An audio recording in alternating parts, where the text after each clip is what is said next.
Blanche and welcome to Feast in the Middle East. And I'm really excited because I'm going to share with you a dessert that is so popular in the Middle East that Arabs give it 3 different names to cover 3 different nations. First, it's called Harisseh in Palestine, it's called Namoura in Lebanon, and it's called Basbousa in Egypt. And it is a simple enough dessert to make. There it is right here. And it's a lovely dessert that features Greek yogurt in it, so I'd like to say that it has some protein. But it doesn't have refined white flour because Arabs don't really use white flour. They'd rather use something like farina or semolina, and that's what this has. Now, farina and semolina has like a rustic texture and a nutty flavor, and it's all the better to absorb the lemony sugar syrup that is drenched on this dessert. And I remember when I was a kid, when my mom would make this, when there was a special celebration or a company was coming over, I would get so excited and I'd sneak a slice or 2 before everyone came. And then I was full, like for dinner. I didn't want dinner, but who cares? Like when something's this good, who needs dinner, right? So I'm gonna show you how incredibly easy it is to make this dessert right now in my kitchen. Let's go. All right, to get started, we're gonna pour 3 cups of water into a saucepan, just like this, followed by 2.5 cups of sugar. And what I'm gonna do is let this boil. All right, so we're gonna keep this to the side, keep an eye on it, and make sure it boils and simmers. Okay, in our bowl, we're going to mix up the dry ingredients. So here I have 2.5 cups of farina, otherwise known as cream of wheat, and 1 cup of semolina. I'm going to add to it about 3/4 cup of melted ghee. Now you want to let this ghee sit at room temperature before you add it to the flours. And we're going to also add 1 cup of sugar. You could decrease the amount of sugar if you want to 3/4 cup. So we're going to mix it just until it's all moist and well combined, just like that. It should look like this, you know, everything's well incorporated, but it's not a very wet batter yet because we still haven't added the yogurt. So let's go to the yogurt. We have about 1.5 cups of Greek yogurt, and the Greek yogurt is full fat, and so don't skimp on that. Make sure you have full fat Greek yogurt or regular yogurt. And to that, we are going to add 1 teaspoon of baking soda and 1 teaspoon of baking powder. What we're going to do is combine it really well. So you want to let the Greek yogurt and the baking soda and baking powder expand, and the best way to do that is to set it aside for at least 10 minutes or so before you add it to the rest of the batter. You see, it's already expanding just like that.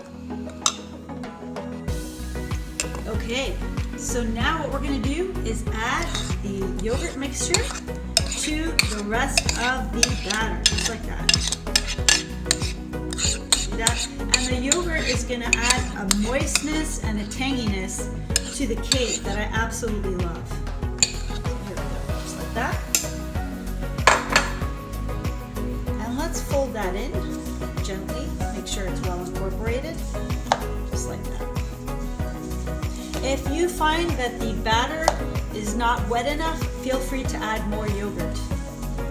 No harm in adding more yogurt to make sure that it's nice and wet before you add it to your pan. So here's the cool thing about this cake. Instead of lining the pan with butter, we're going to line it with tahini. The tahini gives a great flavor.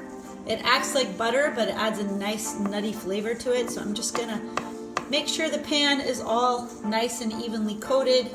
All right, so I have a really thick tahini, that's no problem. It's gonna taste great in the end. It's gonna make the bottom all brown, but if you have a more liquidy tahini, you'll have a finer time doing this. So this is all set, and we're gonna fill it up with the batter. We're gonna now add the batter to the dish. It's a very stiff batter, as you can see, because we're going to add the sugar syrup to it.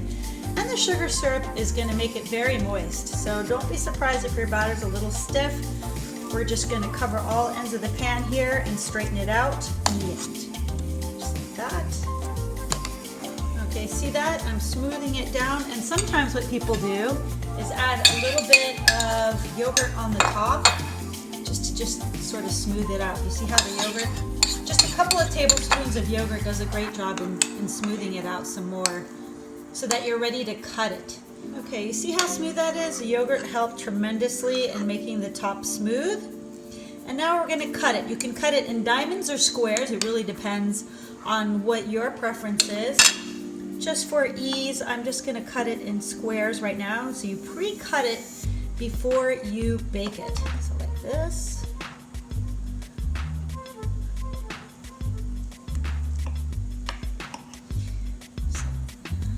All right. And now you want to decorate each one with some almonds or whatever kind of nut you wish. You could put macadamias, you could put anything. But just for simplicity, I'm just going to line each one with a slivered almond, or you could put a large almond just like that. The last ones, and it's going to be ready to be put into the oven at 400 degrees for 30 minutes. And as you can see here, the sugar syrup is pretty much done. You want it kind of liquidy. We're going to just let it simmer a couple more minutes until it's like the consistency of corn syrup. And I am going to add lemon juice in the end, just like now, because this will prevent crystallization and give an excellent flavor to the cake. Okay, so at 400 degrees for about 30 minutes, this is what it looks like. You see how it's nice and brown? You do not want to remove this from the oven until the top is brown. Now they should call this drowning in sugar syrup cake, because that's exactly what it is. And what I'm going to do is take the sugar syrup that I've been boiling, we're going to pour the whole thing. And I'm talking the whole thing on top, and I know that sounds crazy, but the cake is going to absorb it all. So you want, like, look at it, it's already absorbing as we speak. And so what you're going to do is let this cake sit for a while before draining off the syrup. This is a crazy amount of syrup, guys, but it's drinking it all up. Usually I take the ugly corner pieces for myself, but I do want to demonstrate what this cake should look like. There we go. You see that? Have a beautiful flavor right there. Look at that. Now it's my favorite part, the tasting. This is, oh my gosh, it's like one of my favorites.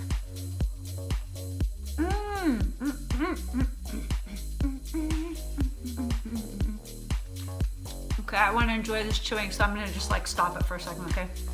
Okay, so now that I finished chewing, let me tell you, this dessert has so many excellent flavor notes in it. It's got a little bit of tanginess from the Greek yogurt. It's got a lemony sweetness from the syrup.